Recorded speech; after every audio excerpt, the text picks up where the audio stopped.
Hey guys, what's up? Okay, so in today's video, I'm going through a specific practical from A-level physics, determination of G by pendulum. And I'm doing this one because there is a 50% chance this will be on this year's A-level, in which I'm talking about this year as in like the year which I did this video on. Also, don't forget to subscribe because I actually am hoping to reach 200 by the time I actually return into YouTube after my break. So let's get into it.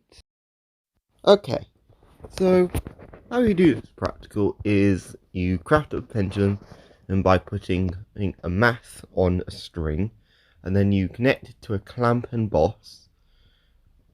And there you have it. Or you could just have it held in your hand, and that also works as well, especially if you're wanting to repeat the practical at home, as you will see later, in which you can also see on how to get hg from the equation which has g and the time period of which you need to actually calculate whilst doing, and this by letting it oscillate 10 times and getting that time and then dividing it by 10.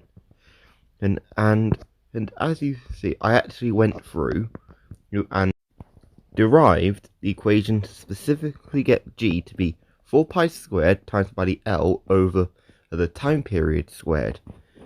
So this is how you would actually solve it, in which when I actually did hit this practical for myself, I didn't actually, well, you can guess, I didn't actually do much on the measuring of the time period or the length. I was just showing on a way it could be done. So let's get on to that.